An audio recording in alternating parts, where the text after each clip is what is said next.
June 21st, 2023, after some technical difficulties, and are pleased to welcome Public Health Director Tyler Shaw and Deputy Jamie Darcy with a presentation on the lead program. Perfect. Thanks so much for your time today. We did want to talk a little bit about lead poisoning in Allegheny County. As you may be aware, some legislation has changed recently for lead poisoning and the lead levels in children.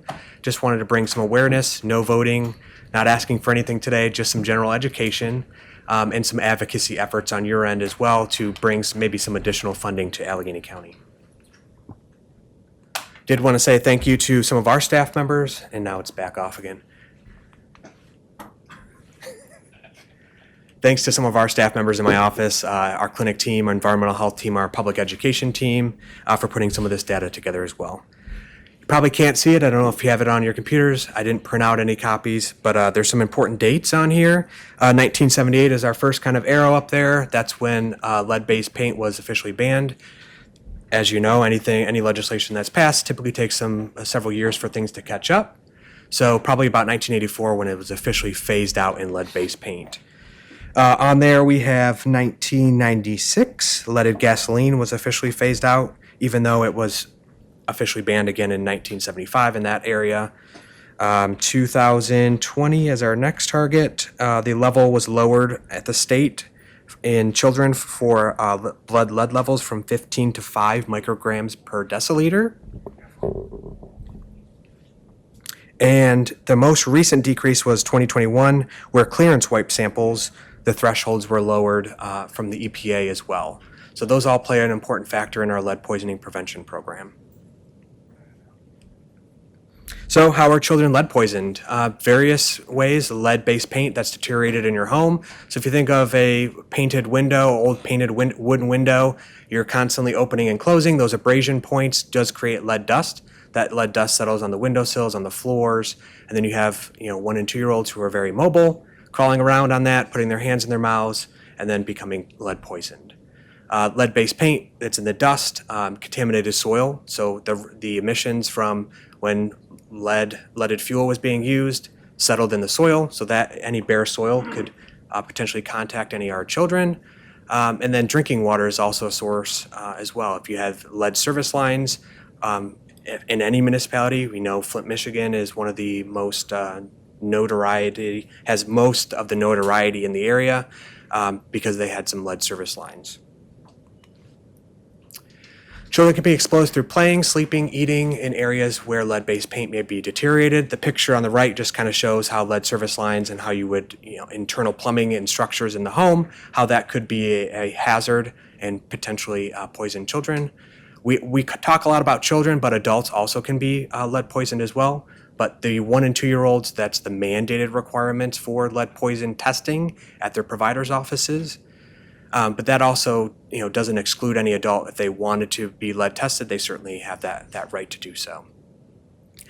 Typically, 1 and 2 year olds, there's a lot of brain development happening. There's a lot of growth happening. And if they're absorbing this lead into their bodies, that can cause various issues with neurodevelopment, brain development, kidney damage, chronic diseases.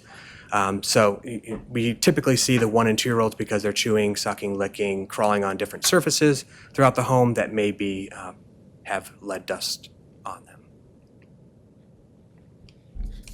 Lead poisoning risks. So especially for pregnant moms, there's been a huge push, I would say, in the last 5 years to bring pregnant moms into lead testing because we do know that they can pass, if they're absorbing lead into their body, that can be passed on to the fetus while they're pregnant. So that can also lead to an increased risk of spontaneous miscarriages, low birth weights for some individuals, and then at very high levels, it can create acute illness for the pregnant mom as well. So health impacts, hearing deficits in our children, developmental and behavioral problems, cognitive impairments, lower IQs.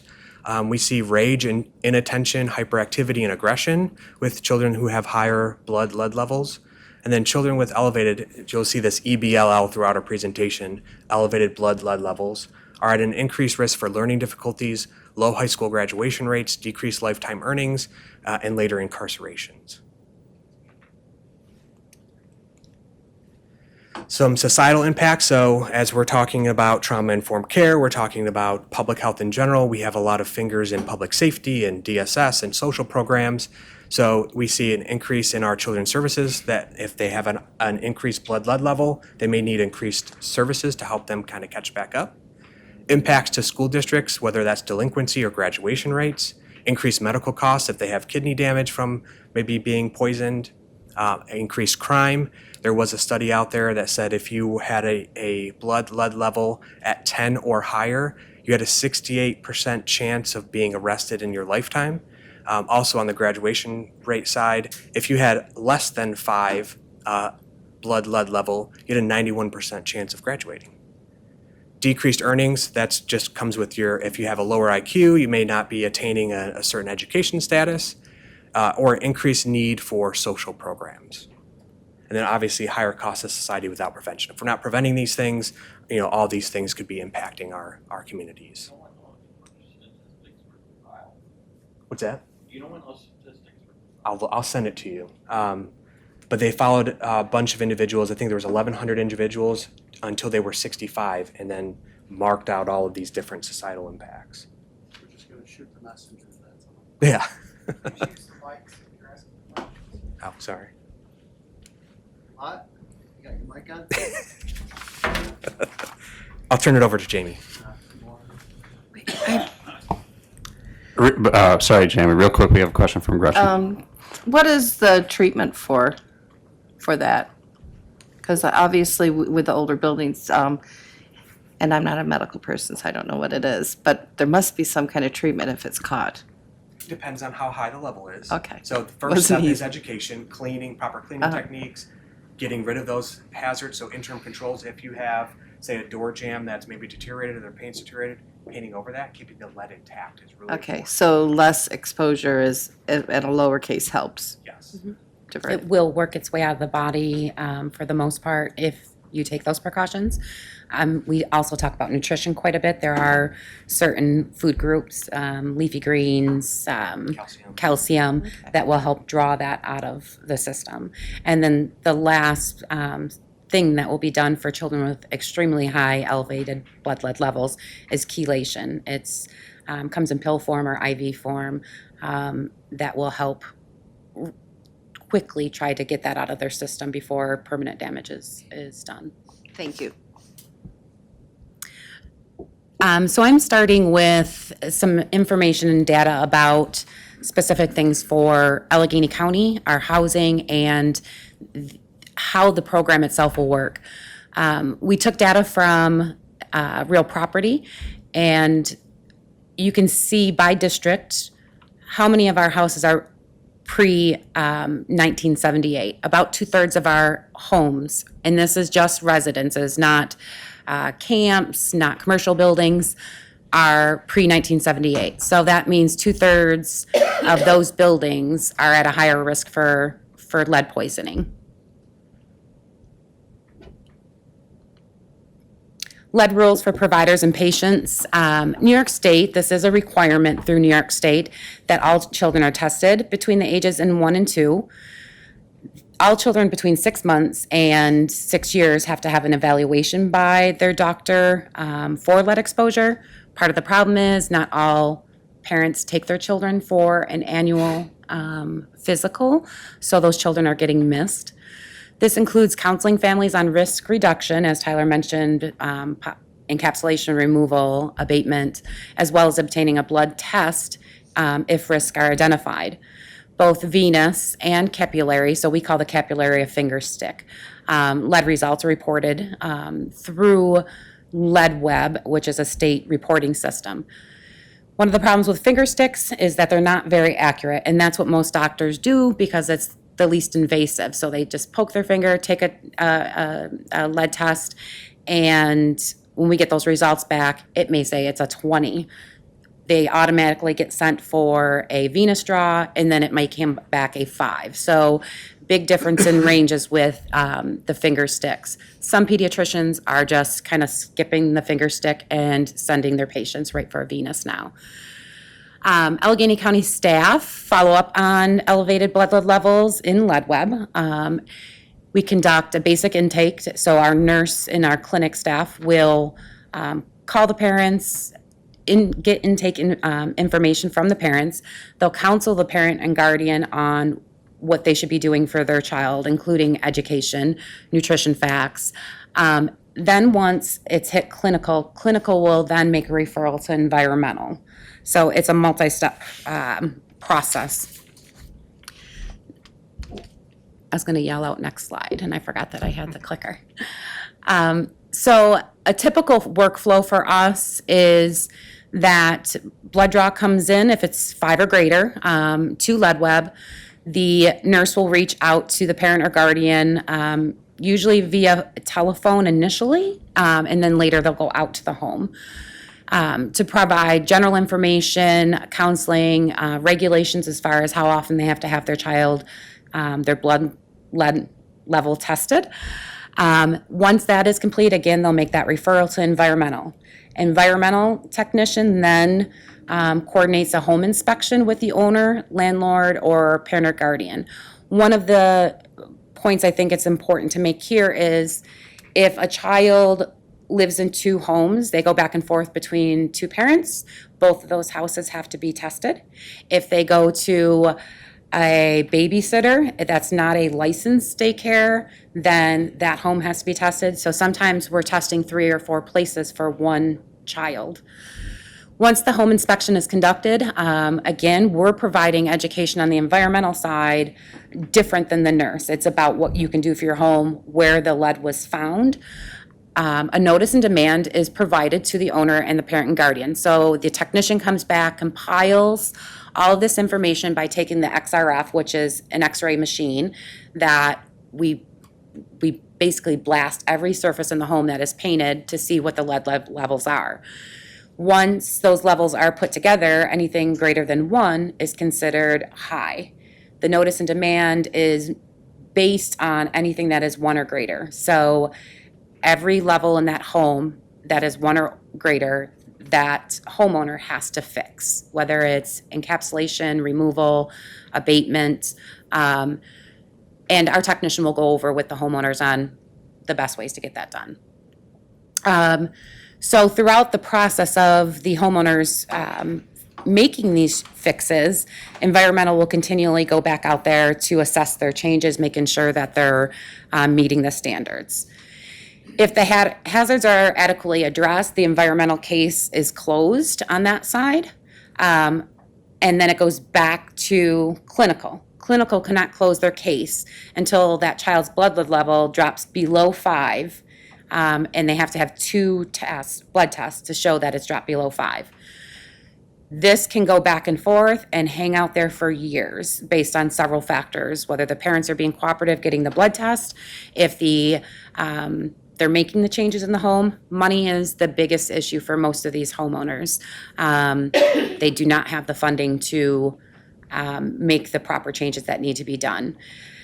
And as you'll see in one of the upcoming slides, if the house becomes vacant, we still follow that house. So we're not just following the child, we have to follow that house to make sure that no other children move into it, that the hazards were removed or abated. So this is kind of the same information that I just went over, but basically environmental, again, they're going to go out there and check every single painted surface, whether that's furniture, dishware, toys, jewelry, windowsills, casings, thresholds, any painted surface. And again, there's even spices that we know are on the recall list for lead. So we try to watch out for anything that we can't zap with the X-ray, XRF, to give that education to the parents. So here's some pictures, just so you get an idea of some of the things that we will check. The window, regulations and training show that you have to check the sash, the casings, the jamb, the sills, 4 or 5 components of one window. And if you have 20 windows in a house, you're talking 80 to 100 data points right there just for windows alone. A porch, we'd be checking the columns, the ceiling of the painted porch, the fascia boards, the railings, the columns. So the outside of the home, same thing, any painted surfaces, windows, doors, the siding. As you can see in the two arrows, I don't have a red pointer, but you can see the drip line, which is the dirt line around the house, so where the water will run off the roof line. That exposed dirt is also sampled and tested and sent out to a lab because of the higher risk of having lead from the painted house or whatever running down into that area. Some fittings, piping, welds, we're going to be looking at all of that information and getting the data points on that. Again, some other things inside of the home, toys, especially old toys, cribs, old painted cribs, painted floors, cabinets, cupboards, furniture, doors, molding. We usually come away with several hundred data points of information from one house. Closed cases. This will kind of give you an idea of how many cases and how slow sometimes this process can run. 2 or 3 years is not out of the norm in order to close a case. So by district, you can see District 1 has, I can't see that number, I'm sorry from here. But you guys, okay, 35. So, and then on the left-hand side, you can see by the EBLL range how many cases have been closed. So the orange is the largest, and that's 5 to 15. That is kind of the big range that we see a lot. Once you start getting over 15, things become much more serious. There's different standards that the state make us adhere to. It's 13 and then 35, sorry. Okay. Open cases, again, on the left, you can see by range what the EBLLs are. So 27 of our open cases are in that 5 to 15 range. On the right, you can also see those numbers by district. And you'll see kind of a pattern here. District 5 does not have as many open, closed cases. And I went through a lot of data to try to find that. And my only, real thoughts are, you look at Alfred, Almond area, a lot of times there's a lot of updates going on to the buildings, to the rentals and stuff in that area. And you're renting mostly to college, students, and the population age range is higher than the rest of the county. So we went back and looked at all the data on all of our open cases and broke that up into why these cases are lingering, why they're still open. For most of the cases, as you can see, for the exterior, almost 70% of the people responded that money was the issue. They did not have the money to reside their house, paint their house, hire somebody to do that.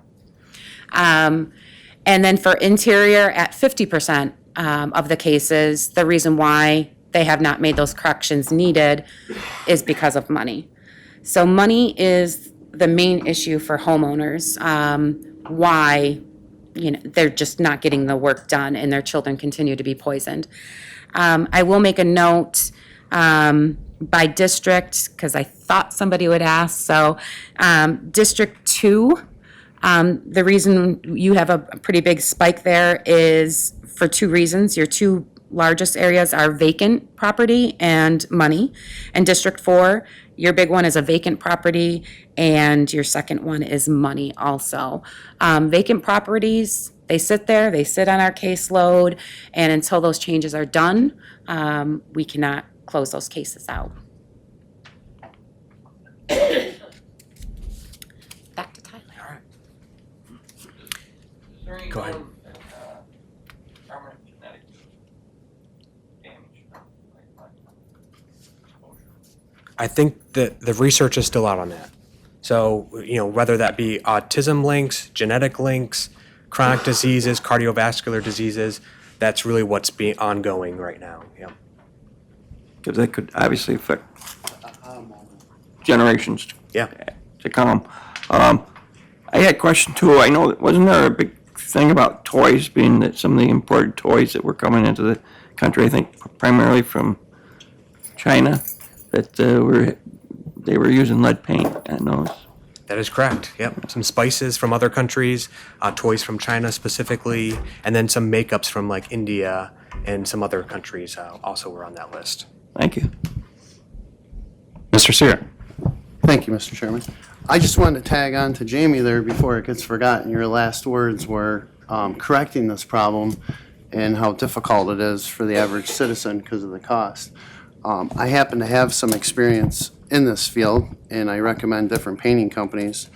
The problem I see, so statistically saying half of the people's homes in this room have some form of lead.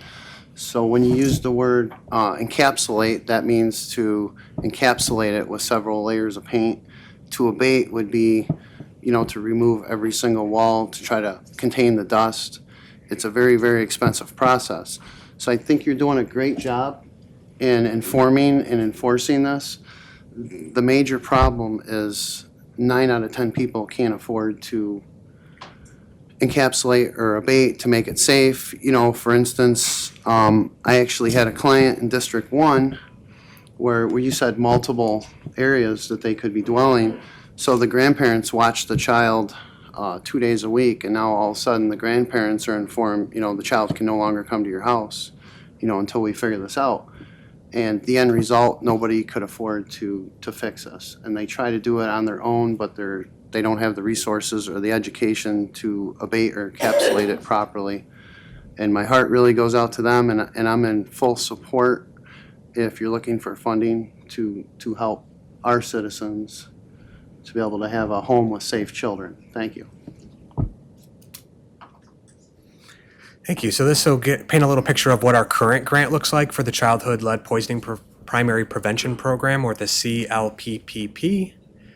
We get about $49,000, $49,990. Grant mostly covers, our sample and our analysis, so water analysis, soil analysis, and our staff time for those number of cases. It's not a lot of money. We have 2 staff members working part-time in those programs. I know the state recently, the ask from, I think, NYSHO was $58 million to fund the current lead poisoning levels. We got $0. And that was just to fund the current program as it is. There is talk, and we'll get to that later. I have a little slide here too. There is talk about lowering the level from 5 to 3 and what impact that would be for every county. We're talking in the millions. Here's where the CDC is lobbying for federal regulations to lower that blood lead level. So you can't kind of see the numbers, but we did an aggregate of what our grant is, and there's some hidden columns in here where we went back from actual 2022 costs in the lead program, and we divided it up to what the cost per case is. So we extrapolated that out. If they did lower the level to 3, we're looking at about $1 million that would cost our county, looking at cost per case. So right now, I think we're sitting at about $5,000 per case in total for personnel services, and then at $5,271 total personal services and all of our other equipment needs as it stands today.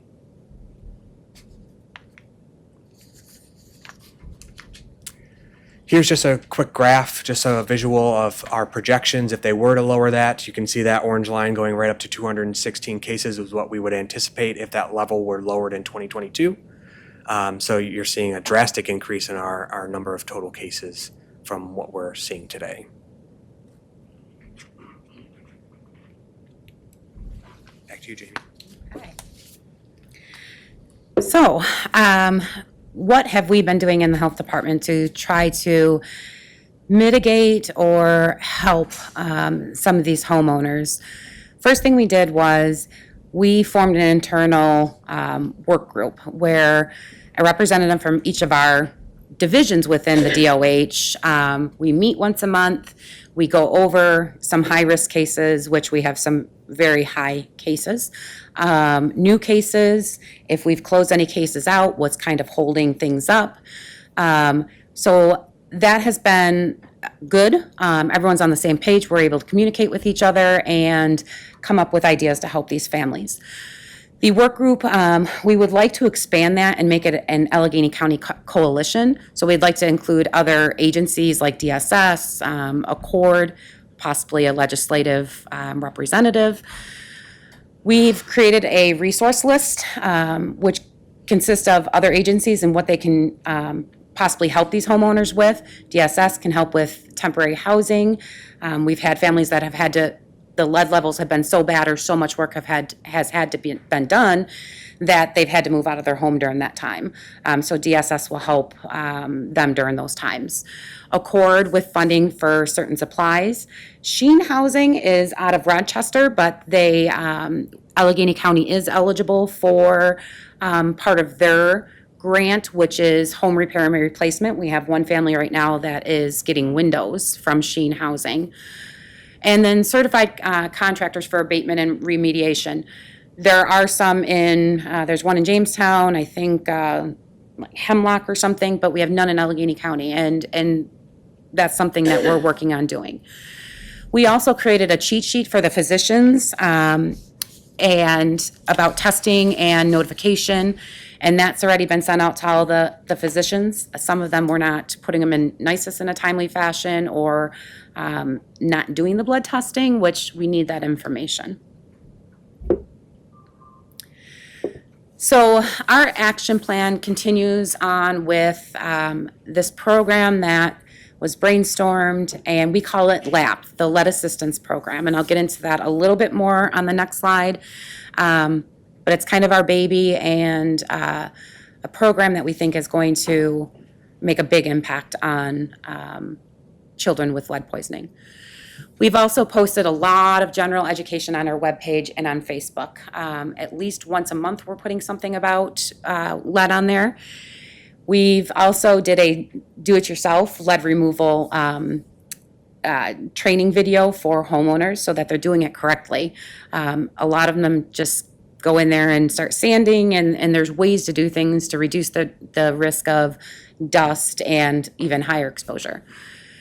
Arrange for local certification training for contractors to become certified in lead removal and abatement. Again, you have to be licensed. It's an 8-hour course, I believe, and then I think there's a like a follow-up training every other year. So we need some contractors in this area that are willing to work with us with these families. And then we really want to purchase 2 HEPA filter vacuums that we can loan out to these families, so when they're doing the work, they're vacuuming properly, they're not spitting it back into the air if they vacuum up with a regular vacuum. So LAP. The LAP outline, the Lead Assistance Program, will provide working families with the resources needed to make their homes safe from the dangers of lead based on their household income. We would be using the federal poverty level rather than the state, which is a little bit lower, which will help more working class families. An application with supporting documentation is required. We've already put that application together, and obviously all these things will have to go to Allison for review for legalities when we start using them.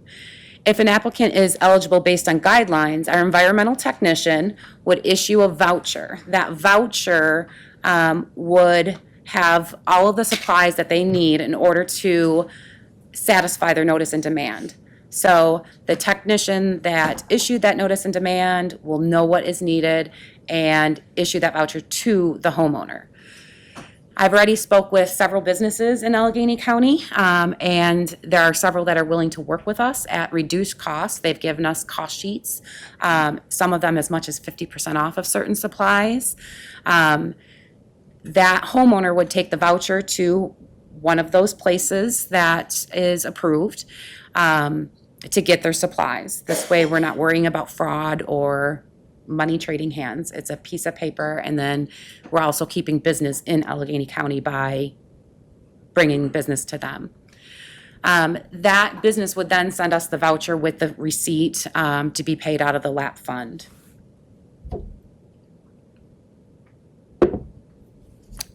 Yep. So again, nothing to be voted on. That's just our kind of our project that we're working on currently. We are currently looking to receive some federal HUD grant funds right now. We are in the process. You'll see at Human Services today, I have 2 grants that I'd like to apply for. The first one we're looking at is a HUD building capacity grant, which is to get abatement contractors signed up, do training courses. That could be also include code enforcement officers. And that grant is anywhere from $500,000 to $2.5 million. We're looking to partner with Cat County to make our application a little stronger as well. The second one is applying for a CDC supporting communities to reduce lead poisoning grant, and that's about $200,000, and that could be used directly for that sort of vouchering system for their paint supplies and things that they need to remediate the lead hazards. If the grant funding weren't awarded, and we'll find that out in probably the next 6 months, we may at some point want to have a small cost center for maybe county funding where we could issue some of those paint supplies or a bucket of supplies or purchase some other things. What our ask today for the legislators is to advocate at your state agencies, so NISAC and our county. We're already advocating at NYSHO's level, whether that's Senate and Assembly, on some additional grant funding for this program. We all can see it's very important. It touches a lot of different programs across the county. And in prevention, the more money we spend in prevention, we always talk about this, saves us a lot on the treatment side of things. So medical costs, as we talked about, the societal costs. And then there are current monies out there right now for community water supplies, for the New York State lead service line replacement plan. And I know several communities are taking advantage of that as well. I think that's it. Sorry I was so long-winded. Yes, couple historical type questions as far as lead. Has lead always been in paint going back a couple hundred years? 1978 was when it was officially banned. So everything that was painted, You could buy specialty paints without it, but that was typical. but standard paint leading up to that point, Yep. no matter whether it was oil-based or water-based paint, it contained lead. Yes. It was more durable. That's why they use it, especially for the exterior of the home. If you used, today a latex-based paint, it's flaking every year and you're having to go out there to maintain it. But then if you use this lead-based paint, it was much more durable to the weather, especially in the Northeast. Jan? If a 1 to 2 year old tests high and there's other children in the family, does that mandate that they be tested also? It does not prompt that. That would be part of that risk assessment for the provider. Certainly, we would talk with that provider about possibly, but they can deny that request. The parent could deny that request. Because if the younger children are testing high, most likely the older kids are also, right? Possibly. It depends on, again, 1 and 2 year olds are typically crawling, walking, putting their hands in their mouth. As you get into like the 6 and over, they're less likely. They're more doing hand hygiene. They're more in tune with those type of things because they're learning it at school and they're learning it in different settings. And the other question I have, if they lower the level, obviously it's going to put a lot more strain on your staff. You're going to have a lot more cases that you're going to have to investigate, a lot more houses. So I'm anticipating that you're going to need more staff. I don't know where to go with this, but we're looking at a possible $1 million increase in budget, even with grants. You're still going to have a huge increase. I guess it's a Terry question. How would we budget for that? I mean, it's going to be a mandated program. We won't have a choice. And I'm just curious, I mean, that's going to have a huge impact on everybody. That's what we struggle with, is because if it goes down to the 3.0 that the EPA would like, and we estimate our caseload to be at 216, over $1 million, the state doesn't always fund their mandates. As we see now, they mandate 1 and 2 year olds, and we only get 49,000, which only covers about $1,800 in lab fees and 2 part-time people. So staffing would increase. We've talked about this. It's hard to say how many people we would need, but we know at least a full-time nurse and a full-time technician. If we don't get these grants, and this law goes through, we may be in some serious trouble. The other question I had is, when you send a staff member out to test the houses for all the lead in the house, how long does that take? I mean, you're looking at doing a lot of testing, right? Yeah, I mean, if you're in an older Victorian house where you have a lot of surfaces, that may be a 2-day inspection just for one case. So it is very labor intensive. When we're doing those lead inspection, it is surface by surface. So every room, you're testing at least one surface if it's like materials. Mr. Sear, did you have something? Yes, sir. Fun fact and a question. We're all double the allowable limit right now in this room, just so you know. What good reason can you come up with that we're partnering with Cat County? Do the pros outweigh the cons on this This by a is large margin? This is a national grant. So we are competing across the nation for these funds. There's only 16 funds awarded. So if we try to go by ourselves, they're likely going to award these to these larger metropolitan areas. So we're thinking if we all share the same goals, obviously. If we can partner together, I know Genesee and Orleans has partnered. Obviously, their health departments are kind of merged. They've gotten grants, and they've actually looped in Livingston and Wyoming County into their grant funds as well. And they just work out a merger or a way to split the funds per capita, or what would be a? We're still in talks with how that's going to work, but it's just preliminary. We don't even know if we're going to get the funds yet or not. We're just putting that together. So what you're saying is you feel you have a greater chance of achieving this grant Yes. by partnering? Yes. Okay, thank you. Absolutely. Mr. Healy? Thank you. This is, every county has to do this, every county health department has a mandate. There's no place where the state does it themselves. If their environmental division is not housed in their county, it would be run by the state on the environmental side. However, every county has a nursing division that is doing these lead case management. So you're doing it in some regard. Okay. But we're gonna think outside the box on this, right, for all. I Always. appreciate the work on it and looking for your grant funding opportunities, but thank you. Mr. Sear? I just want to throw one more thing and get your professional opinion. So it's a fact, we still have lead water lines in this county throughout all the towns and villages. So looking further down the road, so we don't get into a situation where we're committed to a lot of money to find out we wasted our time, is some of this lead poisoning occurring from current water lines that we have in the towns and villages throughout Allegheny County? Potentially. When we're doing our water analysis, we rarely see elevated water levels when we're doing that analysis. It's typically soil and lead-based paint. So it's probably going to be a really small margin. Yes. And thank you very much. Any other questions? I just have one more. Yep. I know we've talked about this before, Tyler, I have with you, and that's the concern for the homeowner. They just don't have the money to make these kind of repairs, and if they have to move out of the house, and they have an additional expense of rent or whatever.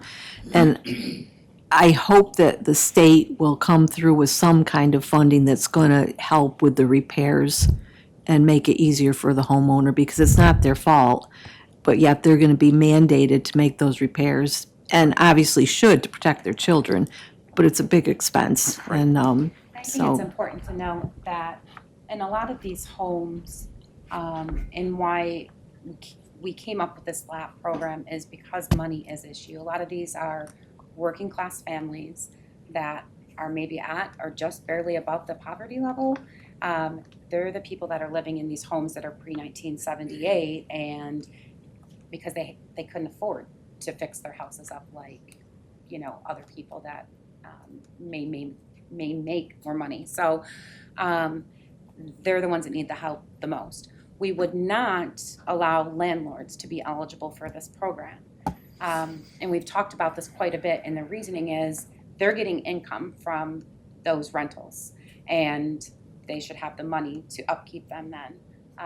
Whereas a homeowner, if we lose them, they're gonna move out of the county or somewhere else, then we're gonna lose also our tax base. Yeah, just, are these rules the whole countrywide, or are we just dealing with New York State? Most of it is New York State, but you can see the CDC and EPA are lobbying to lower that level. Yeah, that's, it's ironic that they, One quick question from me. You do any in-house testing for lead, or you ship it all out? Depends on which part. So if we're doing the water sampling and the soil, that's all sent out to a certified laboratory. But the actual surface by surface is done by our office. And that's just done on site? Yep. You guys aren't capable of doing lead testing in your water lab? Need money? Potentially in the future. Okay. It's about a $20,000 piece of equipment. So we have not gone to that part yet. Yeah. But you have to do a lead test for the water every time you have one of these cases open? Yes. How much does that cost per? We actually Test. lowered that. It used to be what, 70 a sample? During COVID and the whole inflation and gas prices, that went up to $80 a sample for 2 water samples to be tested, your first draw and your second draw. And we actually just switched over to a new lab that is $20 for your 2 water samples, and we're getting the results back in less than a week versus 4 weeks from the old lab. And that's passed on to the homeowner, that cost? Nope, we cover that. You cover it? Yep. Yep. There's no cost to them for the surface by surface. There's no cost for the soil or the water sampling. Okay.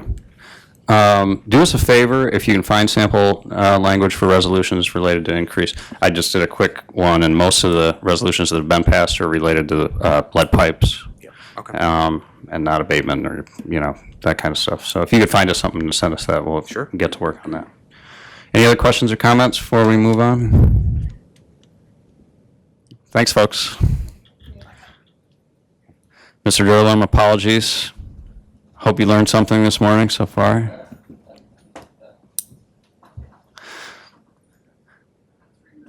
Yeah.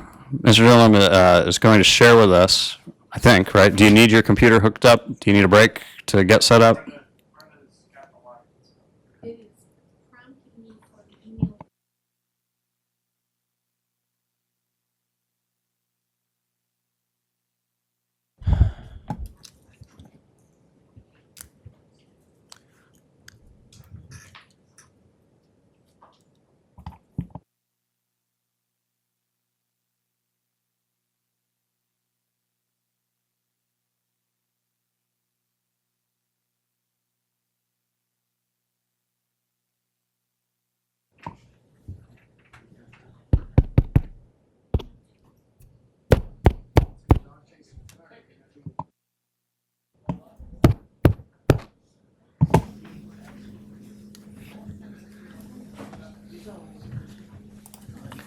All right, if you can put the thing up on the screen and.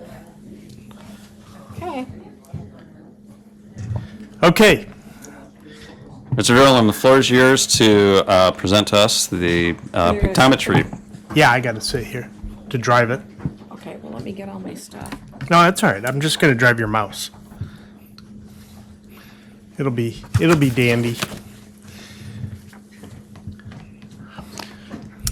Okay, so last year, using the ARPA funds, we lined up to utilize Eagle View and have them update our aerial photography around the county.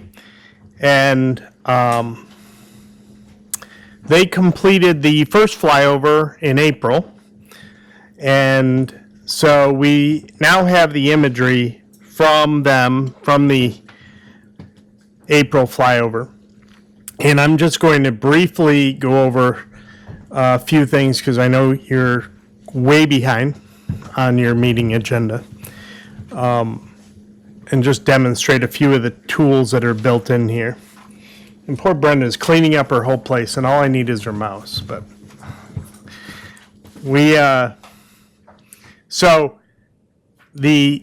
this is a picture of Center Street, Angelica, and there's a number of things you can see in this photo that was taken in April.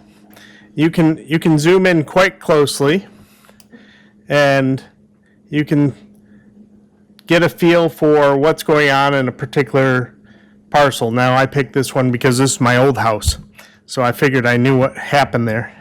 And so one of the things that is going to be the biggest impact for especially the assessors and possibly the code enforcement folks is to see how things have changed.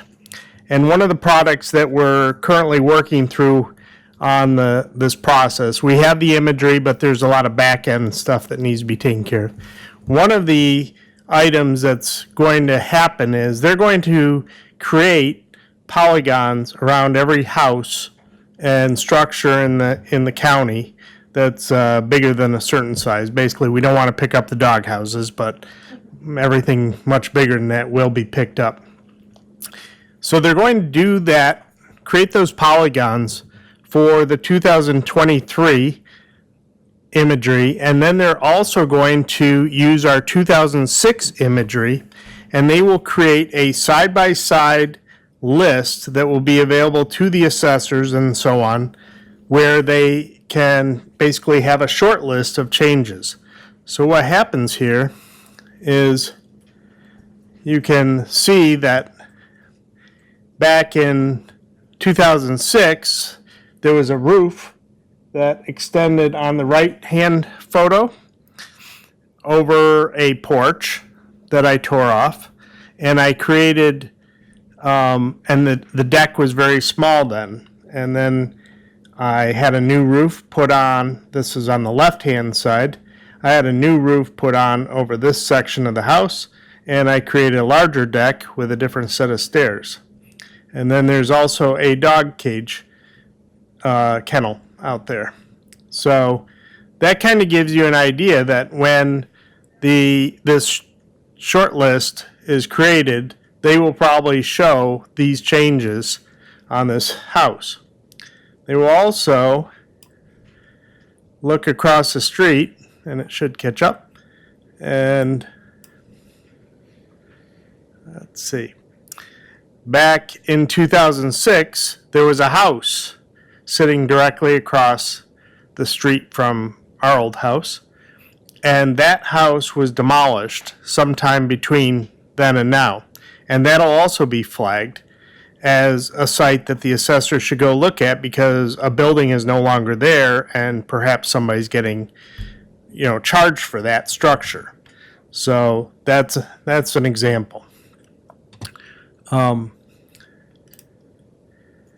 going to show you a few before and after shots. So sometimes we think nothing ever happens in this county, and that's not true. Here is the Fillmore Fields at Fillmore Central School. On the right side is the way the school looked in 2006. And then on the left side is how they look today. Much fancier, nicer facilities. So some of the quick tools, I'm just going to show you a few. You can do measurements on this. So if I want to know how long something is, I can just simply drag across it, and I should have double clicked there. Let's just say I want that, and it'll say that was 351 feet, the line that I drew. Or if you want to know how far is it from, say there's a door here, and you want to know how far is it going to be to pick up for this guy to run out to the field. Now it's 481 feet, so you can get that kind of measurement. You can also do measurements of buildings or ponds or whatever you want right on the screen. So if I just want this weird little polygon, you can just take a measurement. Whatever you draw is what it does, and it will then tell you that is 4,254 square feet. So right on the fly. So these kinds of tools are very handy. If we go back to the old house, I can quickly look at this old house and say, well, the garage was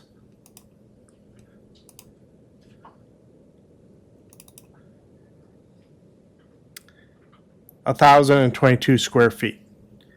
So the assessor has access to all these tools. They can pull this up. Also, contractors sometimes purchase the ability to utilize this type of technology. And so when they're doing a roof, they might, instead of going out and measuring, hand measuring, they will buy the package and they can do all the roof measurements and figure out how much it's going to cost without ever climbing up on the roof. A couple other things real quick, just to give you some before and afters. Here's the fairgrounds. There's the old stage on the right, no stage on the left.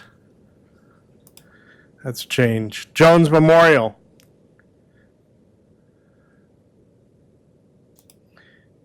So there's the hospital.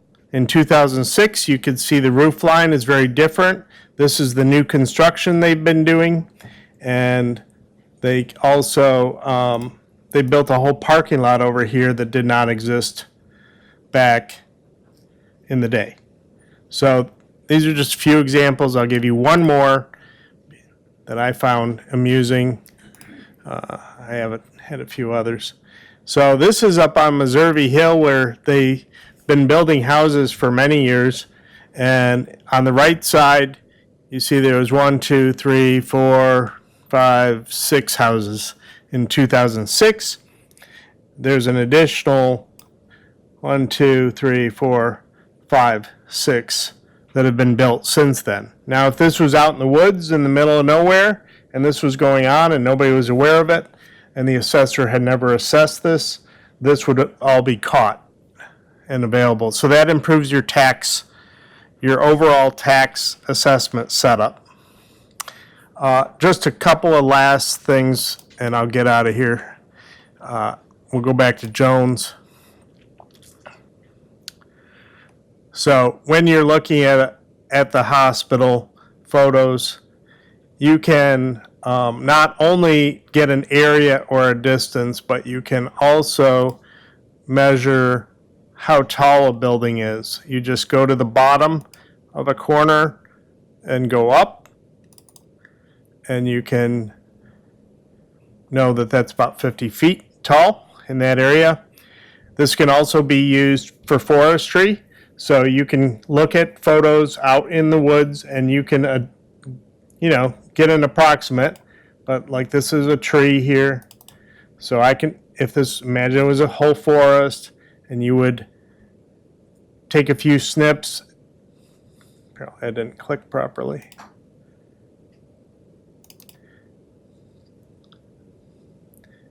I don't know what it's doing, but you get the idea. You would be able to go out and get a good number. Oh, it's because I didn't do it straight up, so it got mad. 56 feet tall that tree is. So imagine you're a forester and you're trying to figure out, how old is this forest? You'd have the access to this. You could do some shots without ever going out in the field and getting that. I think that's about it. This service is available to any county department. It's also available to the towns and villages, fire, EMS, assessors, etc. So they just need to contact my office. Generally, Michelle Denoff is making the logins, and I'm doing the coordination. We're adding new data to the site, but it's got some glitches due to projection issues that we're working out. But you can put on the parcels and it'll show you exactly where things are. It seems like the internet's lagging here. There it comes. So there's the parcel data coming in. Now the one weird thing is the parcel data always floats 20 feet above the ground. So these lines that you see are always, because you're looking at the picture at an angle, it looks a little off. You can also spin on any of these sites. So for that same cemetery, I can turn right around. They caught it from all directions. So if you're wondering what's behind that dumpster, you can actually zoom in and tell there's a pile of, looks like posts. Any questions you'd like to ask? I have a question. Jan? So in 2006, we had the ability to do this. So Allegheny County was one of the first entities to sign up with what at that time was called pictometry. We signed up in 2001. So we have a flyover from 2001 available also. So if you look at the dates at the bottom, there's the 2001 photography, and it'll show you how much worse the resolution was back then. And then in 2006, we have that. And then sometimes another area or another entity has to be flown. So there was a flyover done by one of the utilities in 2017 with trees on. So some of the county is covered by that. Some of the areas along the sides of the county are also. And then we have our newest stuff. And the new is the whole entire county? Yes. Every town and village? Yep. That is true. So, Kier, once you, okay, so if you continue to zoom out, it doesn't shift to a satellite image? You get far enough out and then it does. So that's what's, so this is the, so now it's moved to north facing. And then if I keep going, it moves to the standard, I believe it's Google or Microsoft's data as we get further and further out. Could you go to somewhere in the boonies and show us there some resolution between the towns or the villages and the hinterland? Preference? I'll give you the boonies. Here, hold on. Let's see if Jan catches on.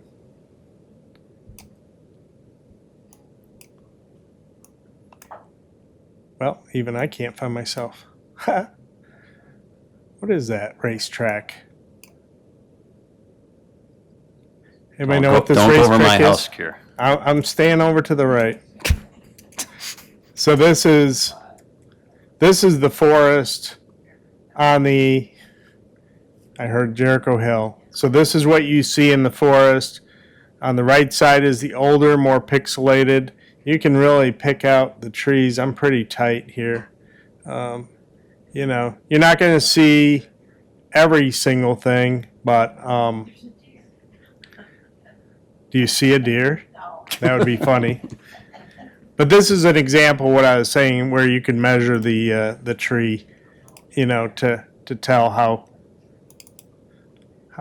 So that those trees are about 65 feet tall there for measures. Other questions? So there's tutorials online, right? Yes.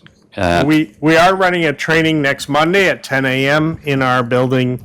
People are supposed to let me know they're coming, but it's open. I have about 20 people signed up currently, and I sent it out to the assessors. I sent it out to the clerks and the supervisors, mayors, I believe. That was my initial SWAT, and maybe the department heads. But if anybody wants to come, just let me know you want to come. Jan? Kier, I probably asked you this before, but can you explain the difference between this one and the one Southern Tier West is offering subscriptions to for the towns and villages? So Southern Tier West process is a data collection on your phone where you build a data, what they call a data dictionary. It's just imagine an Excel spreadsheet with a number of columns across the top of different stuff you want to pick up. And you just go to the site, and let's say you're doing fire hydrants. You would take a picture of the fire hydrant. It would capture where you are automatically, and you can type in, it's red, it's made by Billy Joe Bob Fire Hydrant Company, etc. Those types of things. And so that's more of I'm out in the field, and I'm capturing very specific information about something. Road signs is typical. Culverts is another typical data dictionary they're using. And that's about, I think it's about $600 a year for any users. it's a bargain. The highway Here, guys so- are loving it. Are there any other questions or comments? If anybody wants login information, they can reach out to you or Michelle and, yeah, okay. Thanks, Kier. Sorry to kill your morning. It is what it is. That doesn't sound like it's okay. I'll see you all in an hour or two. Yep, thanks, Kier. Allison and Jan are kindred spirits now because now they know what it's like to be at the end of the schedule, and then it's like, all right, let's go, hurry up. But next on the agenda is Allison, who's just going to give us a quick update on. Can we talk just in broad strokes without going to attorney-client on litigation? I would recommend that we reschedule it to a different time. Okay. Because we need to go into attorney-client for the litigation. Okay, how about the emergency declaration? You want just a quick update on that? Yeah, I mean, all I can just say is that as everybody in this room knows, the emergency declaration expired on June 18th at 1 p.m. After careful consultation with the appropriate people. We decided not to renew it. We are monitoring the situation here at the county. There's a lot of litigation going on right now at this time all across the state because of the emergency declarations and the accompanying emergency orders that a majority of the emergency declarations issued by the counties have. Since the litigation started, there doesn't seem to be much movement with the city and asylum seekers or migrants going to other counties unless those counties are accepting them voluntarily. Should the county receive notification from the state about the possibility of migrants or asylum seekers coming to this county, whether we're asked or whether we are being told, then really the county's options would be either to issue another emergency declaration under Executive Law, Section 24, in accordance with the requirements of it. And that would also include if we wanted to do a public health declaration or public health emergency, it would also have to be done under this portion of the executive law. And then if we wanted to issue any emergency orders along with that declaration, we could. Or the other option would be to discuss with the state and the city, and then of course our departments, our county departments, our local law enforcement, any towns that would be involved, our community partners, our agencies, the possibility of maybe taking a small group of asylum seekers or migrants into the community if we thought that it was possible. So those would really be our two options, and we would explore those if the time arose. And we're nimble enough that if we determine we need to reissue an emergency declaration, we could do it quickly. Yes, my office is ready to issue those as soon as we would need to do so. Okay, thank you. Any questions on that? Okay, sorry. We'll catch you next time. Last thing, EF map update. Edna and Terry both got information from the state estimating, I think, the increase in the EF map, or the increase in local share of Medicaid that kicks in July, like next month, July, and then it increases over the course of the next 6 months till 2024. There's no EF map money supporting local share. So I think what we'll do is just put that out. Can we put that out in an email so everybody's aware of the numbers? And then I think what we should probably maybe talk about as a board is we did a resolution, I think in April or May before the budget, asking the governor to remove any language withholding the EF map money from her budget. It never did end up getting in the budget, as you guys know, but they solved their problem administratively, whatever that means. So probably a good idea to do another resolution. I think our best bet might be to try to go after the reconciliation money that goes back to 2015 or 2016 that Don from DSS says is about $1.8 million now that we're owed in the back reconciliation dollars for when they were providing the EF map money. maybe they take that tack and with the hope to get that to intercounty, and who knows, maybe one of these days all the counties will get together and be able to try to get some of that money that the state promised us. But Mr. Chairman, I would just remind everybody that an email going out with the amount of the money is fine, but just any extensive conversation or comments that any of the board members may have would have to be done in a meeting about the actual amount and any thoughts that they had. You have to be careful about having too much discussion over email. thank you for the reminder. Mr. Healy? For any of that back monies the state owes us, and then we're not the only county in that, obviously, in that vote. I mean, I would imagine there's also, we could take them to court. I suppose we could try.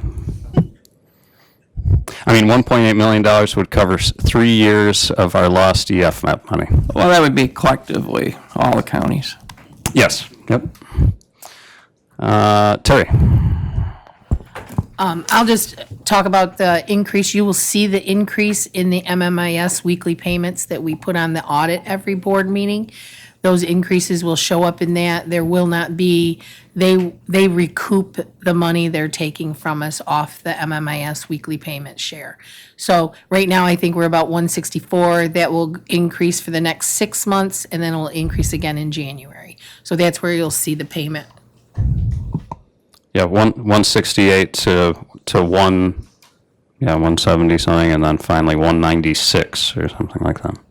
So it's a lot of money per week, like 30,000 a week or something when it's all said and done. Okay, any other thoughts on that? Anything for the good of the order? Anyone care to make a motion to adjourn? Moved by Mr. Fanton, seconded by Mr. Sear. All those in favor say aye. Opposed? We're adjourned.